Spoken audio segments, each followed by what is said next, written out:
हाय दोस्तों, आप सभी को प्रगति कोचिंग सेंटर के क्लास 10th के फिजिक्स क्लास में हार्दिक स्वागत है। आज हम आप लोगों को उत्तल दर्पण में सिद्ध करने जा रहे हैं F बराबर R/2। दोस्तों, ये बहुत ही इम्पोर्टेंट क्वेश्चन है, तो आइए हम लोग सिद्ध करते हैं उत्तल दर्पण में F बराबर R/2। इसके लिए सबसे पहले हम एक उत्तल दर्पण बनाते हैं। फिगर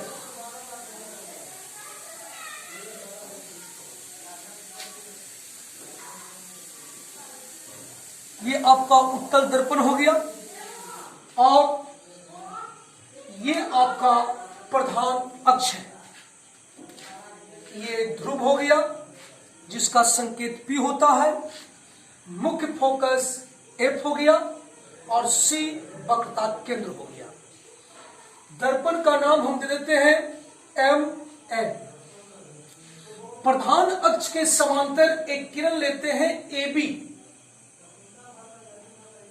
और ये किरण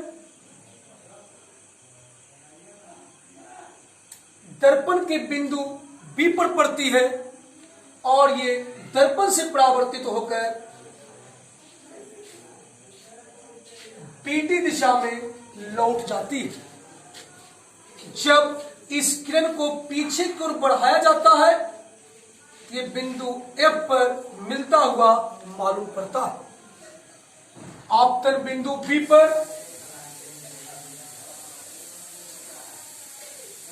एक अभिलंब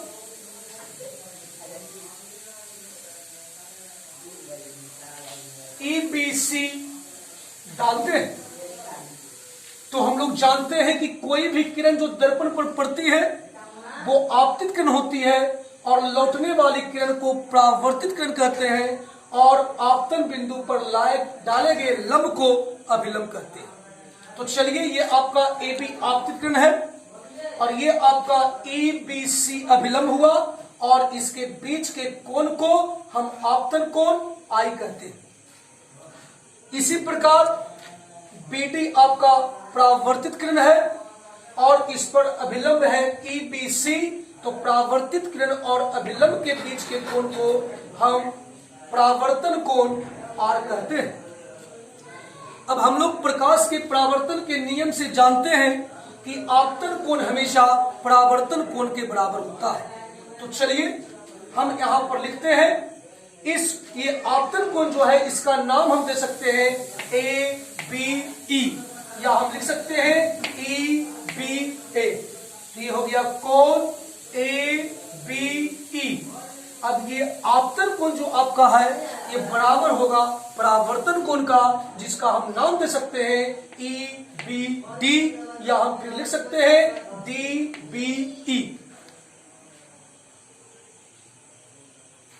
तो यहां पर केवल हम अभी कुछ नहीं किए हैं, ये प्रकाश के परावर्तन के नियम को लगाए और ये बराबर हो गया आपतन कोण बराबर परावर्तन कोण।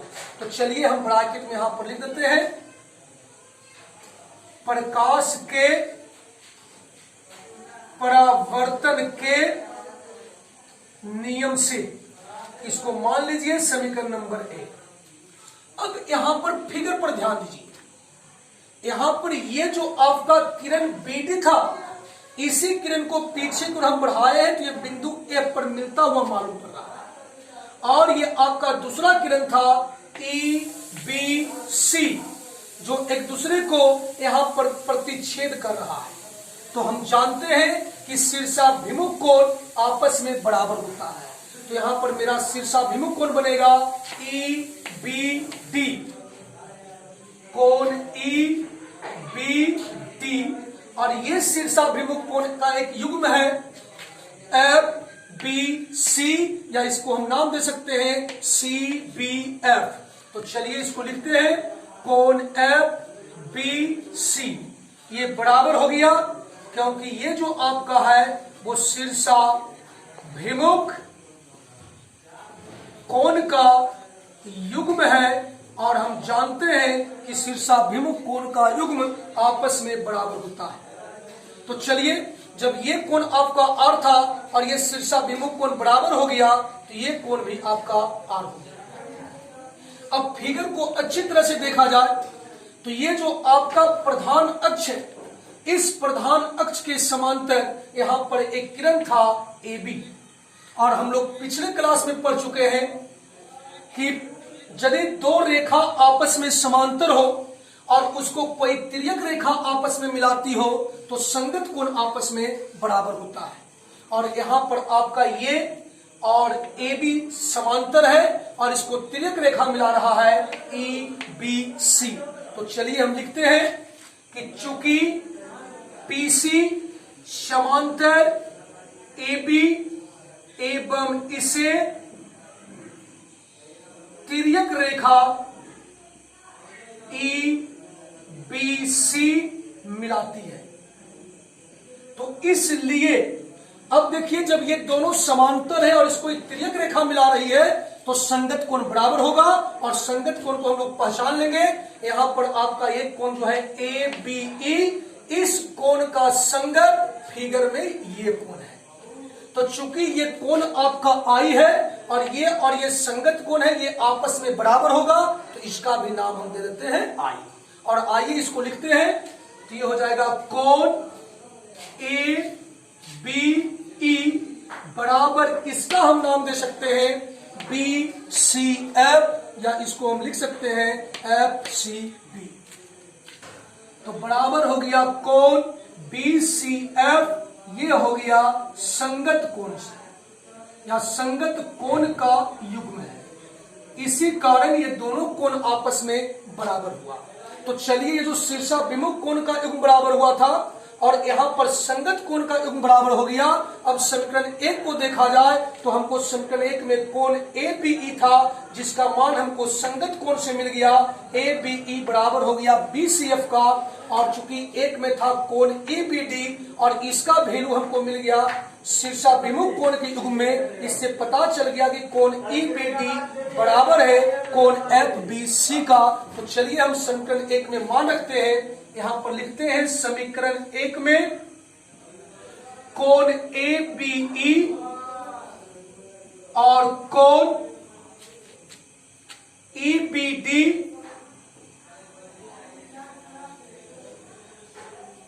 का मान रखने पर, तो इसको देखा जाए तो कोण ABE का वैल्यू आपको निकल के आ चुका है कोण BCF। तो ये BCF बराबर हो गया कोण ABE का, और उसी प्रकार देखा जाए तो कोण EBD आपको बराबर आया था कोण FBC का।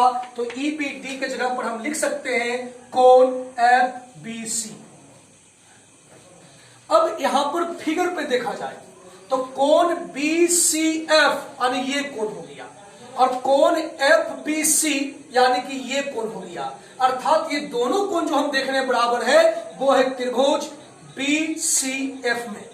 तो हम लोग थ्योरी जानते हैं कि किसी भी त्रिभुज में बराबर कोण का सामने का जो भुजा होता है वो बराबर होता है।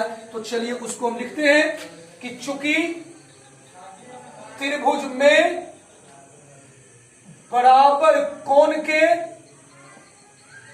सामने का भुजा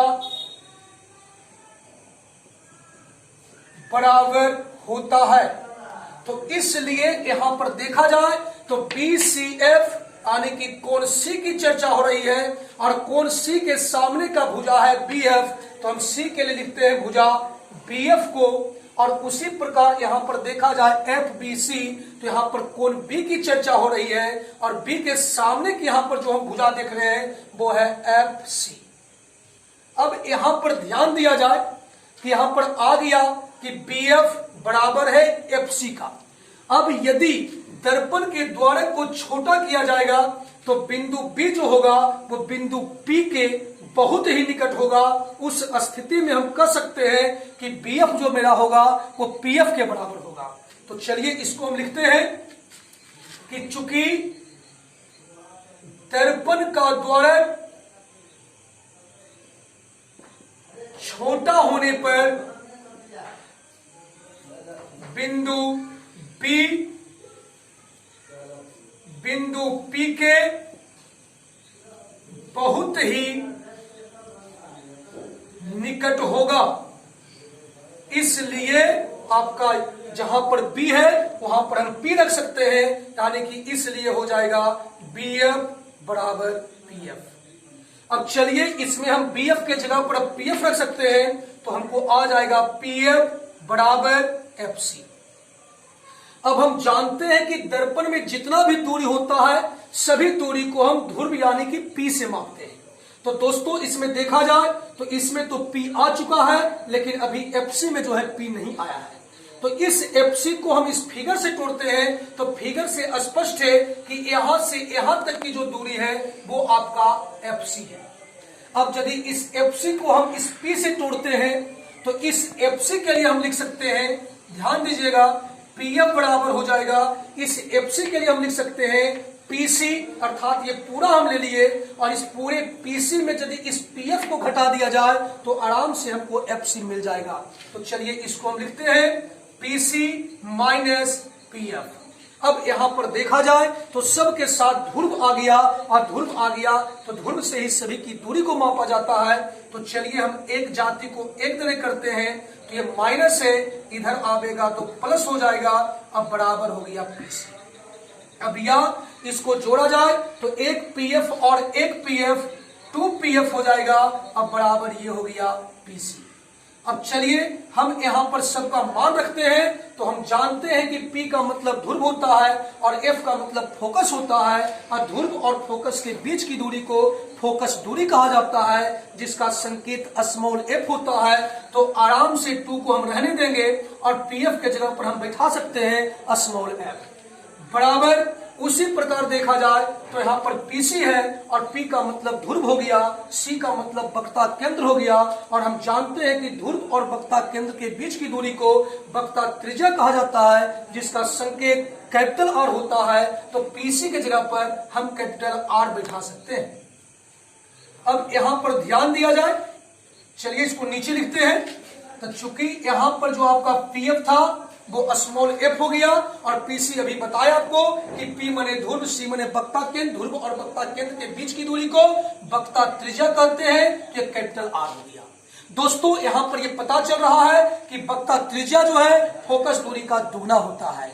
चलिए इसको एक स्टेप और यदि हम आगे बढ़ावे तो लिख सकते हैं एफ बराबर r/2, और यही आपको सिद्ध करना था कि उत्तल दर्पण में एफ बराबर r/2। तो चलिए इसको हम बहुत ही इजी तरीके में सिद्ध किए और हमको आ गया F बराबर r/2। फिर हम मिलेंगे आपको अगले वीडियो के साथ। यदि आप हमारे चैनल को सब्सक्राइब नहीं किए हैं तो शीघ्र ही सब्सक्राइब कर लें और वीडियो को अधिक से अधिक शेयर करें, ताकि इसका लाभ क्लास 10th के अधिक से अधिक विद्यार्थियों को पहुंच सके। धन्यवाद।